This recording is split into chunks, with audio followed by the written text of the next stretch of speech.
Nos diz assim a palavra do Senhor: e morreram também ambos, Mahlon e Quilion, ficando assim a mulher desamparada de seus 2 filhos e de seu marido.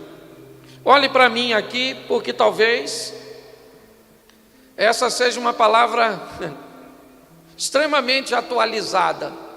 O que a Bíblia está relatando aqui é a morte dos homens. Ela vai contar a história de uma família que vai se reduzir a 2 mulheres valentes, que vão tomar algumas decisões juntas.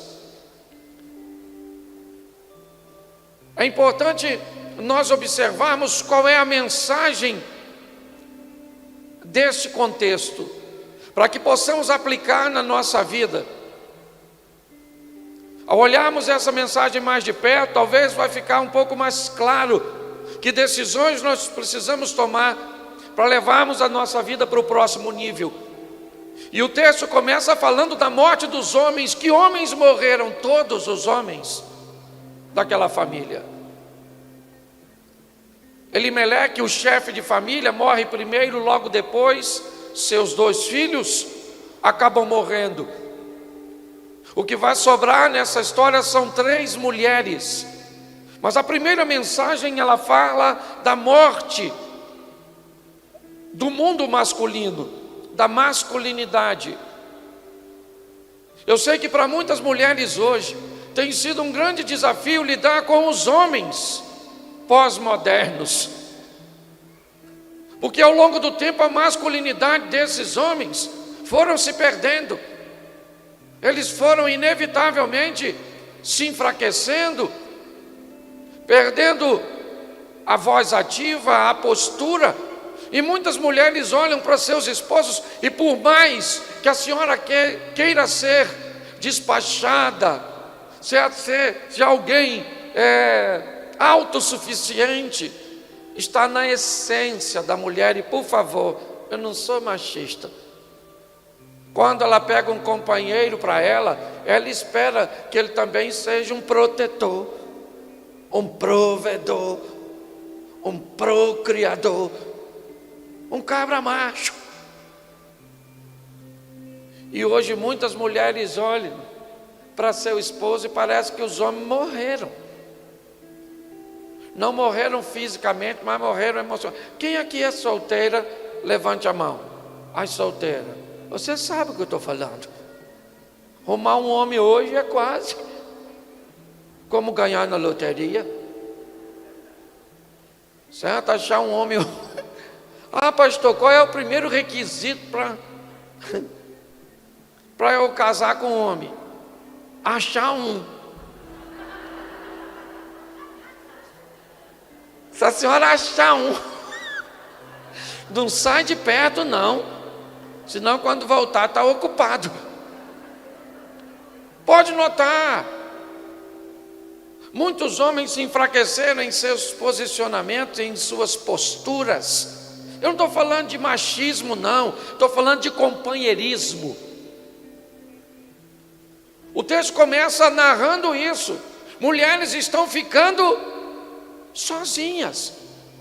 É a história do livro, que não é o primeiro livro que leva, um dos únicos que leva o nome de uma mulher na Bíblia. Quando nós olhamos para este livro e para esta mensagem, nós vemos que provavelmente ele busca falar da solidão feminina, de mulheres tendo que tomar a frente, que tendo que agir, que tendo que ser valente muitas vezes para cumprir e fazer papéis que em tese não era delas, ou não seria delas. E muitas mulheres se sentem sobrecarregadas com isso.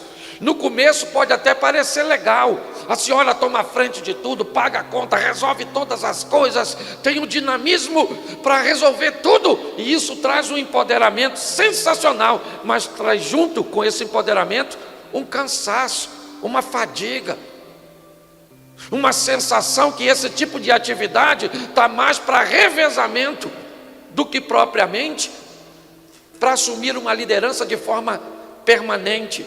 porque a proposta bíblica sempre foi a parceria, onde os dois seriam parceiros, revezando muitas vezes um ambiente de cansaço, sabe? Como alguns pássaros que voam em ambientes cujo qual o da frente, assume a responsabilidade de segurar o impacto do ar para que o de trás consiga voar no vácuo. E depois de um tempo, aquele de trás vai para frente para segurar o impacto. Se você hoje busca essa autossuficiência de comando total o tempo inteiro, saiba que isso trará consigo uma grande fadiga, e que já mulheres que já conquistaram este caminho buscam hoje desfazer, e muitas vezes fizeram um caminho sem volta, porque na emancipação e o crescimento feminino, os homens parecem que encostaram na sombra das mulheres e não estão querendo mais nada. E eu não estou aqui falando mal da minha turma, não. Eu só estou dizendo uma grande realidade. Posso ouvir um amém? Então o texto começa dizendo: num ambiente onde os homens estão morrendo, num ambiente onde os homens estão faltando, mulheres vão aparecer. E é aí que entra a história de valentes. Quantas mulheres nós vamos ver nessa história? 3 mulheres vão fazer parte desse cenário. Uma senhora chamada Noemi e 2 mais jovens um pouco, chamada Orfa e Ruth. Qual é a segunda mensagem que eu quero ver com vocês hoje aqui? É que há diferença entre mulheres e meninas, entre mulheres e mulheres. O texto vai separar de uma forma muito intensa, muito forte, o comportamento de 2 mulheres, que talvez hoje pode refletir 2 fases da sua vida, 2 épocas da sua história, 2 fases da sua vida profissional, 2 fases de sua vida na caminhada de fé, 2 fases de uma esposa, 2 fases de uma namorada. O propósito aqui agora é mostrar 3 mulheres, onde 2 vão representar as fases muitas vezes que se enfrentam. O texto começa a falar de dificuldades, com o desaparecimento da postura masculina, quando as mulheres começam a vir à tona, tomando as decisões, ocupando uma sobrecarga de trabalho e de atividades, inevitavelmente a fadiga, o cansaço começa a aparecer, os problemas começam a aparecer. E quando os problemas aparecem, valentes, saiba que uma das funções da vida do futuro é estabelecer um ambiente de seleção, para cujo qual apenas as valentes e as fortes vão passar. A vida se encarrega disso. Se você pensa que a adversidades é uma coisa apenas sua, que há um complô no ambiente espiritual contra você, não.